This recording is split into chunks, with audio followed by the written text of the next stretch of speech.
গোয়াইনঘাটে কৃষি জমির মাটি যাচ্ছে ইটভাটায়, প্রশাসনের নীরবতা ও পুলিশের মাসোহারা বাণিজ্যের অভিযোগ। বিস্তারিত দেখুন প্রতিবেদনে। সিলেটের গোয়াইনঘাট উপজেলার নন্দীরগাঁও ইউনিয়নে কৃষি জমির মাটি কেটে ইটভাটায় পাহাড় গড়ে তোলার মহোৎসব চলছে। আইন অমান্য করে ভেকো এক্সকাভেটর দিয়ে ফসলি জমির বুক চিরে উপরিভাগের উর্বর মাটি টপ সয়েল দেদারসে পাচার করা হচ্ছে।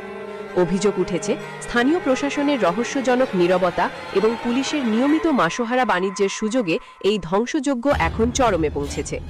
সরেজমিনে দেখা গেছে নন্দীরগাঁও ইউনিয়নের বিভিন্ন এলাকায় দিনরাত ভেকু দিয়ে কৃষি জমি খনন করা হচ্ছে। স্থানীয়দের অভিযোগ, এই অবৈধ মাটি কাটা নির্বিঘ্ন করতে স্থানীয় বিটের দায়িত্বরত পুলিশের একজন উপপরিদর্শক এসআই প্রতিটি ভেকু থেকে দৈনিক ৫,০০০ টাকা করে আদায় করছেন। পুলিশের এই অনৈতিক আর্থিক সুবিধা গ্রহণের কারণেই প্রকাশ্যে ফসলি জমি ধ্বংস করা হলেও কোনো আইনগত ব্যবস্থা নেওয়া হচ্ছে না বলে দাবি ভুক্তভোগীদের। ইউনিয়নটির প্রায় ১১টি ইটভাটায় কৃষি জমি থেকে লুটে নেওয়া মাটি দিয়ে কৃত্রিম পাহাড় তৈরি করা হয়েছে। বিশেষ করে সোনার বাংলা এলাকার সোনালী ব্রিকফিল্ডে মাটির স্তূপ এখন হিমালয় সদৃশ। এছাড়া সালুটিকর রোড সংলগ্ন রূপালী, পুবালী, এফবিসি সহ সবকটি ব্রিকফিল্ডেই দেখা গেছে মাটির বিশাল মজুদ। অনুসন্ধানে জানা গেছে মিত্রিমহল এলাকায় অবস্থিত আদর্শ ব্রিকফিল্ড ও আশপাশের ভাটায় মাটি সরবরাহের নেপথ্যে রয়েছে একটি প্রভাবশালী চক্র।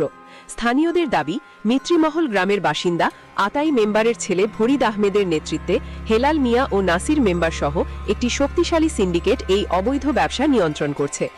আদর্শ ব্রিকফিল্ডের ম্যানেজার মাটি ক্রয়ের সত্যতা স্বীকার করে বলেন, ফরিদ ভাই আমাদের কাছে মাটি বিক্রি করেন, আমরা শুধু টাকা দিয়ে সেই মাটি ক্রয় করি। জমি ধ্বংসের এই ভয়াবহ চিত্র নিয়ে গোয়াইনঘাট উপজেলার সহকারী কমিশনার ও ভূমি এবং নির্বাহী ম্যাজিস্ট্রেট ওমর ফারুক জানান, কৃষি অফিসের লোকজন এলাকা পরিদর্শন করেছেন এবং দ্রুত অভিযান চালানো হবে।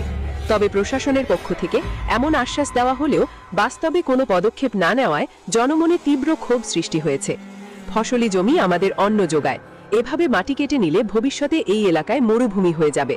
আমরা প্রশাসনের কাছে অভিযোগ করেও কোনো প্রতিকার পাচ্ছি না, হতাশ একাধিক স্থানীয় কৃষক।